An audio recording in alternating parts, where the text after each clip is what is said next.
Good evening, student. Good evening, sir. Good evening, student. Good evening, sir. So now, see, I told you what is longitudinal wave and transverse wave. ठीक है? Now write down longitudinal.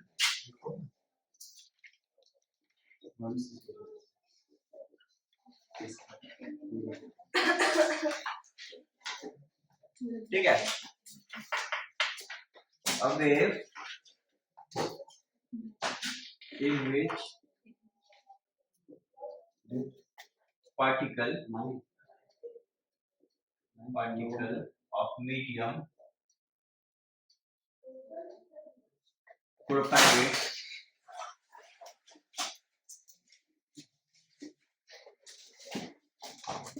in the direction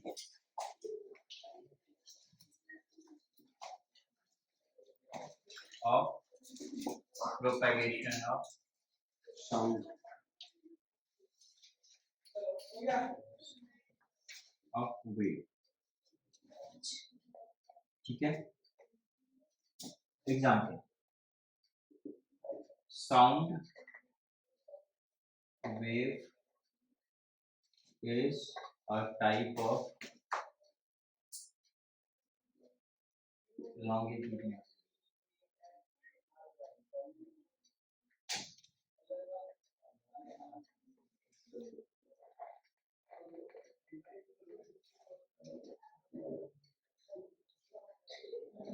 ठीक है? So this is what longitudinal wave. हमने समझाया था यानी कि longitudinal में वही हुआ भाई जहां जिस डायरेक्शन में पार्टिकल प्रोपेगेट कर रहा है वेव एकदम ठीक उसी डायरेक्शन में बढ़ रहा है एकदम. जैसे एयर मॉलिक्यूल ऐसे से वाइब्रेट करेगा, ऐसे से वाइब्रेट करेगा, हियर तो डिस्टरबेंस कहां फ्लो करेगा? इधर इस डायरेक्शन में कुछ इस तरह through various compression reaction. Why? Because body vibrates. So such wave is what? longitudinal wave. आप समझ पाए मैंने क्या बोला? और इसके बाद हम आते हैं क्या? ट्रांसवर्स. ठीक है? Okay. So next transverse wave. Transverse.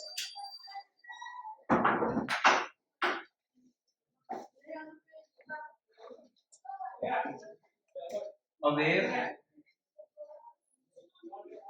in which particle of medium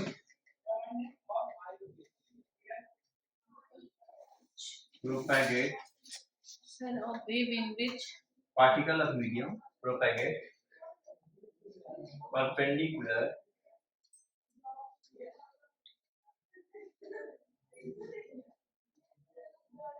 to the direction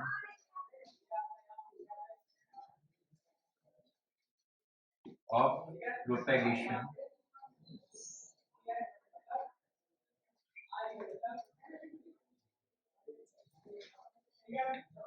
of wave. Example: wave created in water is transverse.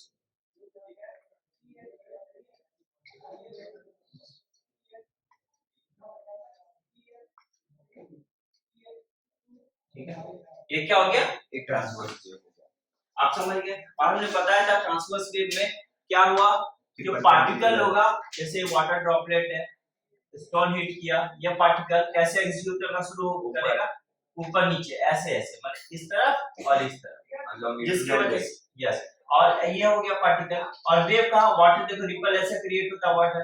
हाँ, तो ये ऐसे का क्रिएट होगा तो हम क्या देख रहे हैं? वेव का डायरेक्शन इधर है ना, इधर है ना, इधर है ना, इधर है. यानी कि प्लेन ये ऊपर उठ रहा है पार्टिकल. हाँ. और जिस प्लेन में वेव जा रहा है दोनों के डायरेक्शन के बीच 90 डिग्री का है. मतलब ये वाटर का प्रोपेगेशन, ये ऑसिलेशन अप एंड डाउन, और ये वेव का प्रोपेगेशन. वो जो ऑब्जेक्ट फेंके थे उसका और वो जो वेव बन रहा है उसका 90 डिग्री. दोनों के बीच 90 degree. So that is why this is longitudinal transverse and clear. And air sound is longitudinal. Clear? आप समझ गया? कोई दिक्कत हो रहा है? अब देखिए, अब हम ये आपको बताएंगे कि हमने पेंडुलम के केस में दिखाया था कि कैसे वेव क्रिएट होता है इन केस ऑफ पेंडुलम, या वाइब्रेटिंग बॉडी कैसे करता है। तो I will show you here, ठीक है? अभी हम आपको दिखा देते हैं। ओके, नाउ इसको मिटा दूं मैं? Yes sir.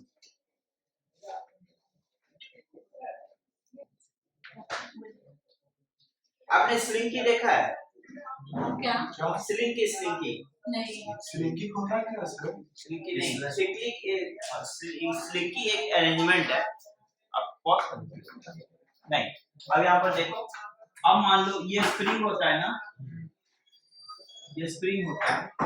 अब देखो, अगर एक स्प्रिंग के एक एंड को फिक्स कर दें, अटैच कर दें, ये फिक्स कर देते हैं किसी वॉल से या कहीं क्लिप्स कहीं भी फिक्स कर देते हैं, या कोई पकड़ के रखते हैं।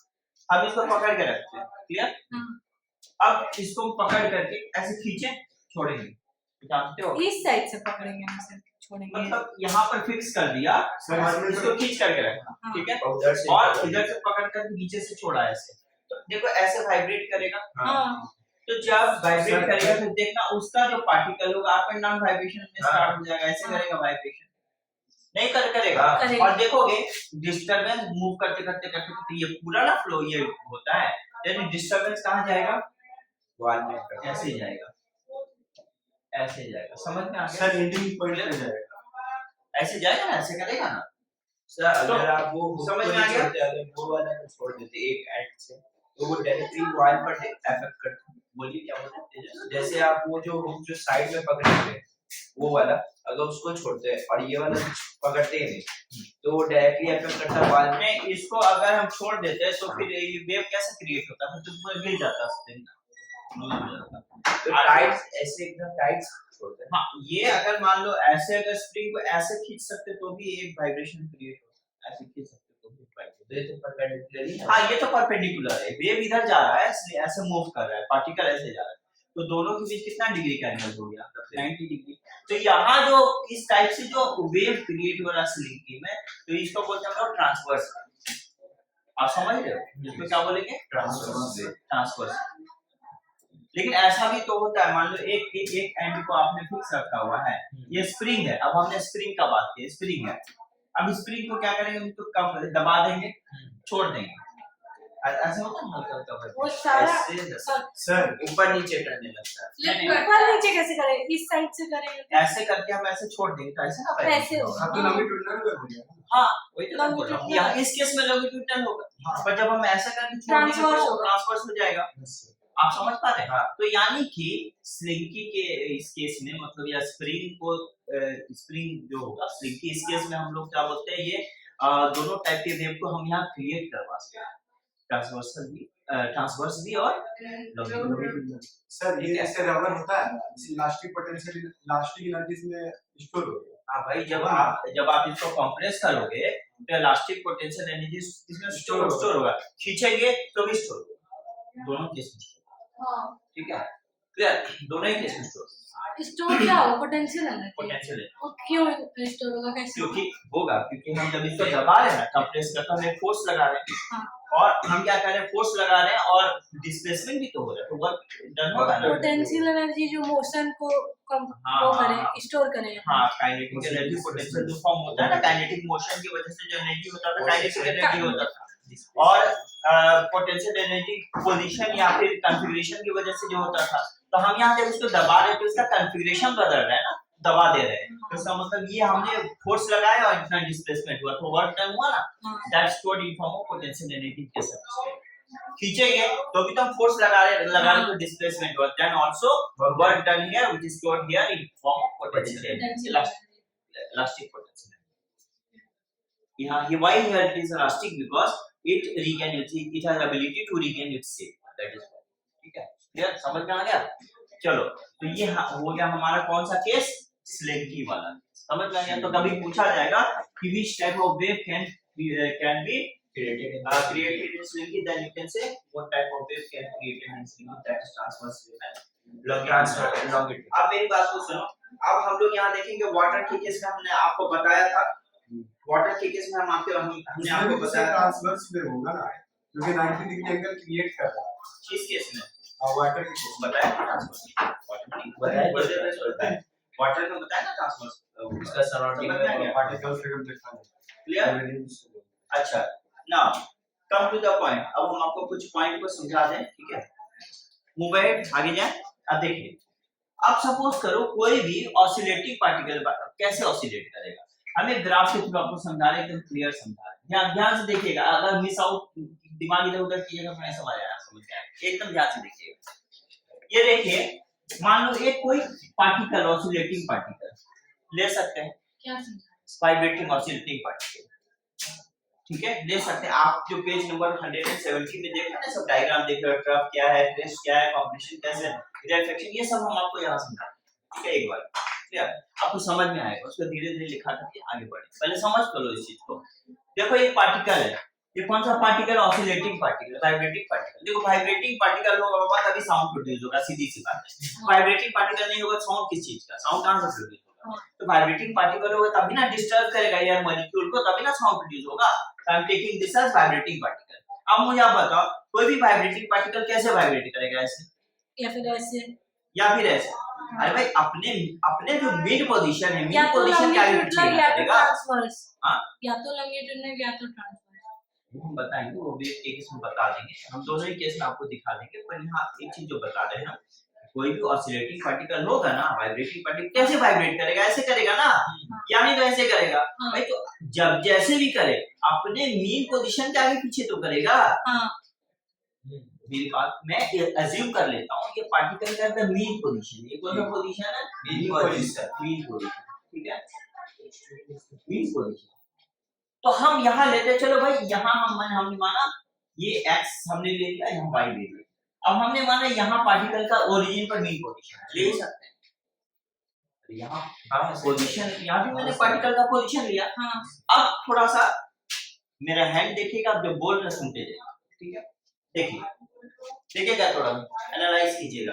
देखो पार्टिकल अब वाइब्रेशन शुरू किया, ठीक है, इधर गया, ये देखो उठ रहा है ना, देखो दो डायरेक्शन होगा, हम लोग भी जानते हैं जब भी हम लोग करा तो ये क्यों उठ रहा है?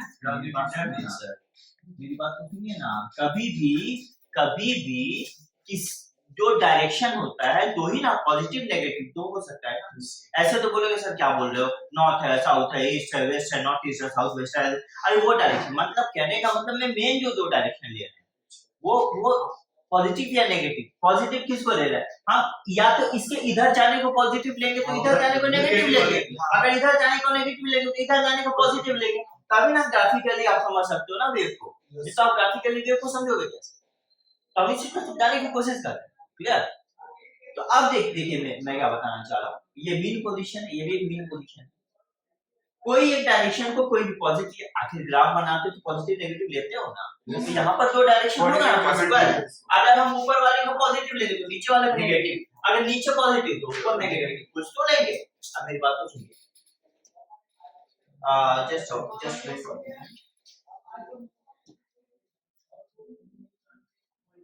अच्छा अब मेरी बात को थोड़ा सा सुनिए, देखिए हम सपोज कर रहे हैं ये पॉजिटिव है, ये नेगेटिव, ठीक है। अब देखो ये ऑसिलेट कर रहा है, तो ये तो किस डायरेक्शन में जा रहा है, पॉजिटिव में, ऐसे पॉजिटिव, ठीक है, मैक्सिमम चला गया, अब इसके बाद और नहीं जाएगा, नेगेटिव में हम नीचे आएगा। फॉर एग्जांपल समझे, तो यहाँ से यहाँ तक मैक्सिमम जो डिस्टेंस कवर किया गया, यहाँ से यहाँ तक वो मैक्सिमम डिस्टेंस। जब यहाँ से यहाँ पार्टिकल गया किस पोजीशन पर, ए पॉइंट पर, तो मैं मानता हूँ यहाँ से जब यहाँ गया तो मैं मानता हूँ ठीक है ये इस डायरेक्शन में उठा, कहाँ चला गया, ए डैश। क्लियर, समझ में आ गया। तो हम क्या कहते हैं कि मीन पोजीशन से ठीक है, एकदम मिड पोजीशन से, मिड पोजीशन से एक साइड का, मीन पोजीशन से एक साइड का जो मैक्सिमम डिस्टेंस होता है हम उसको एम्पलीट्यूड बोलते हैं। हाँ, क्या बोलेंगे, एम्पलीट्यूड। तो यहाँ से एम्पलीट्यूड हो गया, लिखा नहीं, एक बार फिर से बोलें। मीन पोजीशन से एक साइड जब पार्टिकल का वाइब्रेशन हो रहा है, ये जो आप ये जो डेक्स ये जो उसके ये जो नेट तो उसी को, हाँ वही चीज हम बताने वाले हैं कि मीन पोजीशन से एक साइड का मैक्सिमम डिस्टेंस होगा वो एम्पलीट्यूड होगा। होगा ना हाँ। भाई, हम यहाँ से यहाँ तक एम्पलीट्यूड ही बताए हैं आपको, हाँ। यहाँ से यहाँ मैक्सिमम डिस्टेंस का एम्पलीट्यूड ही बताए हैं। तो हमने इसको यहाँ से यहाँ तक उठाया, तो मुझे बताओ जब यहाँ से यहाँ तक उठाया तो इसका इस एक्सिस से यानी कि जीरो से, ओरिजिन से, जो कि यहाँ जीरो है मीन पोजीशन, ये भी तो वही मीन पोजीशन है, तो यहाँ से यहाँ तक का हाइट जो होगा that will be amplitude. Yes sir, it can go like this, ऐसे देखो ये गया यहाँ लाइक ट्रायंगल गया ना ऊपर, फिर नीचे आएगा गया ना भाई। हाँ। अब यहाँ तक पहुंचा, अब देखो क्या हुआ, ये अपने पोजीशन पे आ रहा है, आखिर देखो जीरो पर मिल गया, यानी इट्स कमिंग डाउन अगेन, हाँ मिल गया जीरो पर। अब देखो जैसे ही जीरो पर यहाँ पर मिला, मान लेते हैं जैसे जीरो पर मिला ये ओरिजिन पर आ गया, अब फिर क्या कर रहा है, इस डायरेक्शन में आ रहा, मतलब अब नेगेटिव में चला रहा है, अब नेगेटिव में चला रहा है, नेगेटिव डायरेक्शन अब नेगेटिव में आ ही हो रहा है, ये तो नेगेटिव में आ रहा है।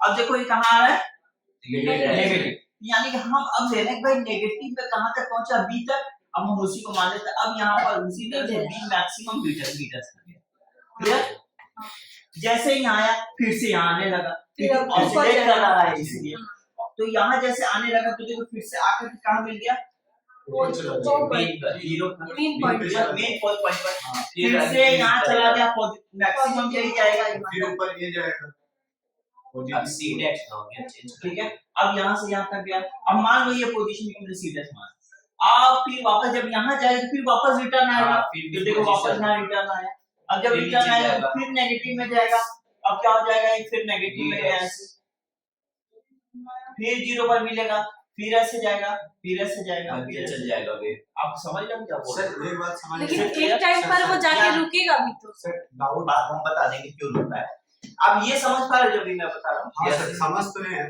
लेकिन सर आप नेमिंग क्यों चेंज कर रहे हैं, बी डैश सी डैश, आप ताकि सर क्योंकि ताकि- आपका डेरिवेटिव परसेंट क्यों कर रहा है, बी पोजीशन से ए पोजीशन कर रहा है, फिर बी पोजीशन नेगेटिव वाला पॉजिटिव जा रहा है, पॉजिटिव नेगेटिव जाएगा, यहाँ पर जैसे ऑसिलेट नहीं करेगा, पॉजिटिव नेगेटिव बजाएगा, तो यहाँ पे भी तो पॉजिटिव नेगेटिव जाएगा, हम आपको बताएं,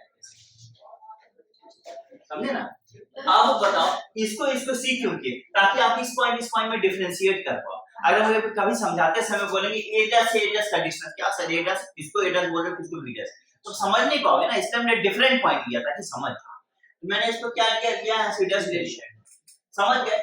अब थोड़ा सा ध्यान से देखेंगे, अब एक बात को ध्यान से सुनेंगे, यहाँ से यहाँ जाने में का मतलब है यहाँ आया, अब देखो एक ऑसिलेशन किसको कहते हैं, अब मान लो ए से स्टार्ट किया, अब यहाँ से स्टार्ट किया, यहाँ गया, मतलब यहाँ से यहाँ गया, फिर यहाँ आया, फिर यहीं पहुंचा, मतलब यहाँ पहुंचा, हाँ यहाँ पहुंचने का मतलब फिर वहीं पहुंचा, हाँ तो देखो यहाँ से आके वहीं तक पहुंचने का मतलब, यहाँ से आके यहीं पहुंचने का मतलब, हाँ। एक ही बात हो।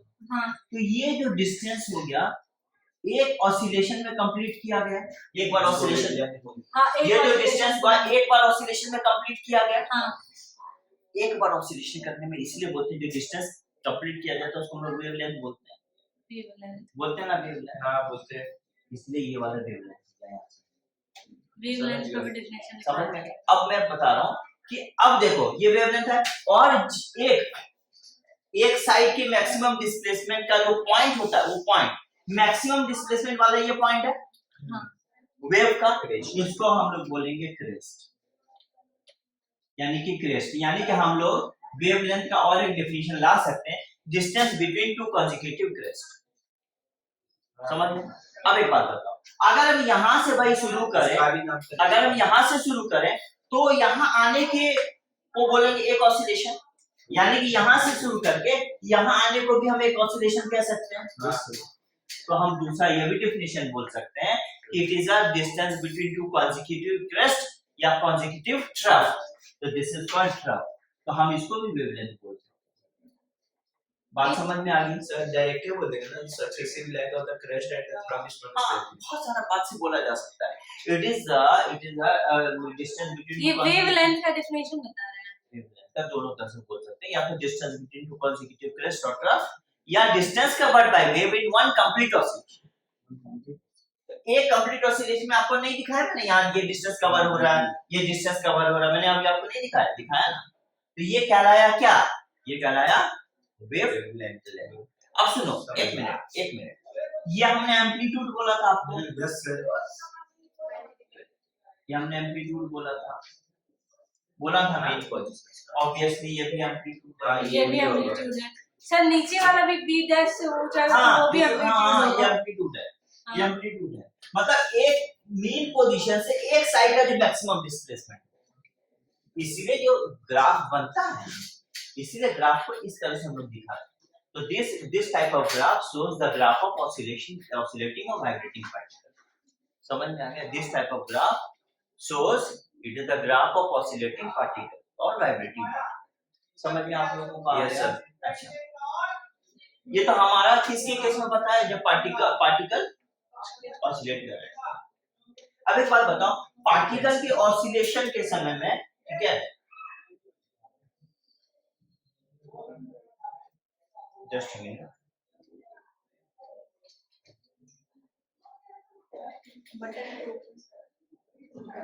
लूज हो गई ना। तो पार्टिकल के ऑसिलेशन के समय जानते हो कि कोई रीजन कॉम्प्रेशन क्रिएट होता है, हमने आपको बताया था, हाँ। कोई रीजन में रिएक्शन क्रिएट होता है। तो आप अगर इस दो रीजन को कंप्रेशन रीजन लेंगे तो उसको रिएक्शन लेंगे, हाँ व्हेन वेव प्रोपेगेशन। हाँ सर नीचे ये भी बोल सकते हो it is the gap between two consecutive compression और रिएक्शन, ये भी आप बोल सकते हो, कई तरह से बोल सकते हैं। समझ में आ रहा है? यस ये भी हम बोल सकते हैं। अब मेरी बात को सुनो, वाली बात, एक टर्म हमने आपको वेवलेंथ क्लियर किया, हमने आपको एम्पलीट्यूड क्लियर किया। अब सुनो टाइम पीरियड होता है, फ्रीक्वेंसी बता देता हूँ। फ्रीक्वेंसी देखिए, यहाँ से यहाँ तो ऑसिलेट कर रहा है भाई, बराबर ऑसिलेट। अगर हमने देखा कि भाई 1 सेकंड में कितना कर रहा है, 1 सेकंड में कोई वाइब्रेटिंग पार्टिकल, ऑसिलेटिंग पार्टिकल जितनी बार ऑसिलेट कर जाए उसको हम लोग बोलेंगे फ्रीक्वेंसी। मतलब जितनी बार वो ऐसे हो जाए। यस, एक सेकंड उसको बोलेंगे हम डिनोट करते हैं फ्रीक्वेंसी। हां, लैम्डा लैम्डा वेवलेंथ से दिखाते हैं, जैसे लैम्डा LMBDA, लैम्डा सिंबल, इस सिंबल का नाम है लैम्डा, मतलब वेवलेंथ के लिए। और फ्रीक्वेंसी आपको मैंने आपको बताया in 1 second. Number of complete vibration in 1 second is called frequency. Frequency. हाँ। 1 सेकंड में कितना कंप्लीट वाइब्रेट वाइब्रेशन किया होता हुआ है, है। That is frequency. और अगर आप 1 सेकंड में वो कितना बार वाइब्रेट किया उसको फ्रीक्वेंसी। टाइम पीरियड अब मैं आपको बताता हूँ, नहीं टाइम पीरियड बोलते हैं Tejas, time taken by vibrating body to complete one vibration. अब देखो मेरी बात सुनो, आपको फ्रीक्वेंसी और टाइम पीरियड में डिफरेंस समझ में आ जाएगा। देखो हमने क्या किया, हमने इसको ऑब्जर्व किया, हमने देखा टाइम यहाँ से यहाँ आया, यहीं आया, तो एक बार एक कंप्लीट ऑसिलेशन हुआ, मैंने देखा ये तो 5 सेकंड लग गया वो टाइम। अब मुझे 1 सेकंड में उसको ऑसिलेट कराना है, कितना बार करा पाया? 4 बार, तो फ्रीक्वेंसी 4। मतलब 1 सेकंड में मैं जितनी बार ऑसिलेट करा वो फ्रीक्वेंसी, और एक बार ऑसिलेट करने में जो टाइम लग जाए वो time. Make it clear sir उसके लिए तो आपको एक बार ऑसिलेट करने में जो समय ले ले टाइम पीरियड, या एक बार ऑसिलेट करने में जो समय ले ले टाइम पीरियड। सर आप सर एक हम आपके क्वेश्चन का आंसर दे रहे हैं। एक बार ऑसिलेट करने में जो समय ले ले वो टाइम पीरियड है, इसलिए बोल सकते हैं time taken to complete one oscillation, time period. But 1 second में जितनी बार वाइब्रेट, अभी बार लगा, जितनी बार वाइब्रेट करे वो फ्रीक्वेंसी।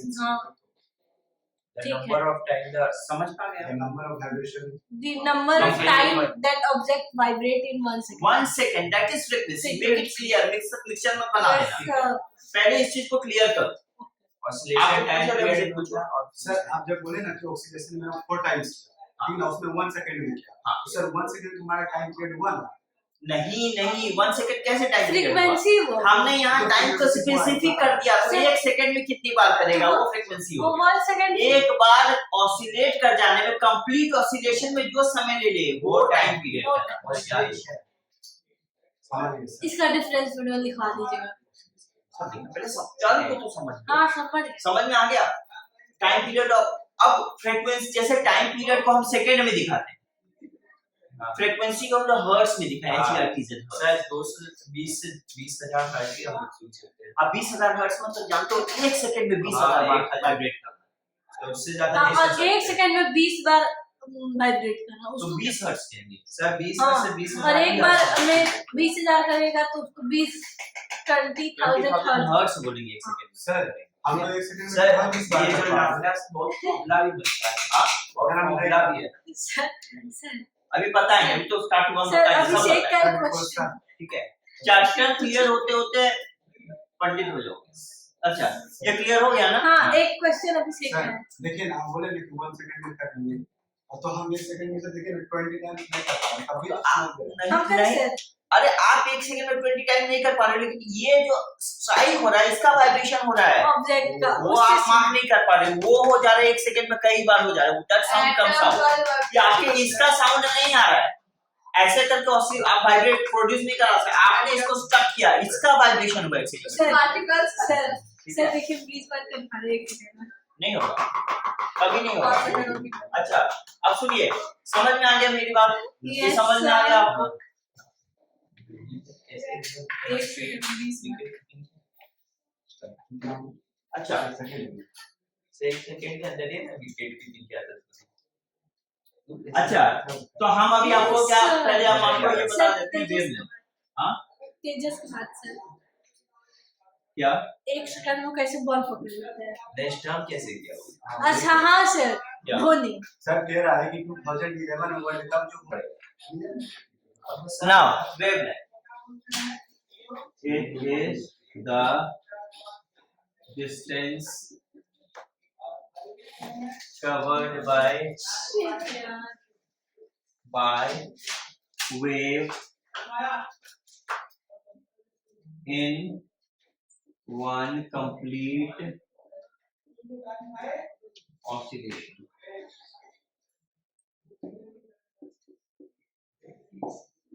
ठीक है, जो भी याद करने में इजी पड़े, या फिर it is the distance between two consecutive यार तो definition लिख सकते हैं Crest. ठीक है, और ठीक है, clear? डिस्टेंस के बाद क्या है between two consecutive covered by crest और trough, ये भी हम लोग लिख सकते हैं, ठीक है, ओके, क्लियर? और हम ये भी लिख सकते हैं it is the gap sir between, अगर आप जब लिख सकते हैं, वेवलेंथ का जैसे डेफिनेशन पूछेंगे तो आप तीनों पूछेंगे नहीं कोई भी एक लिख देना, सर जो ये आपको भी याद ना हो। बोल सकते हैं successive length of the crest consecutive compression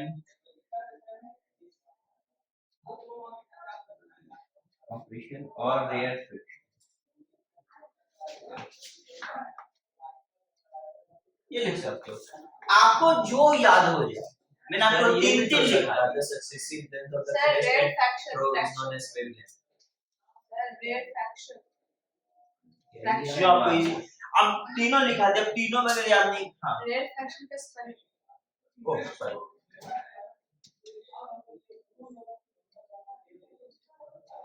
Fraction. Fraction friction sorry. R नहीं FACTI हाँ हमने आर लगा दिया, यस यस यस, हमने तो यहाँ आपको तो यही याद हो गया ठीक है, तो लिखने में कभी एक कैलकुलेटर, ठीक है, तो चेंज कर लीजिए, थैंक यू, हो गया, समझ में आ गया? Yes, sir. बात समझ में आ गया? अच्छा, मिटा दूं इसको? Yes, sir sir. एक मिनट लास्ट मेरे से Thank you so much, student. We'll continue in the next class. Okay, sir.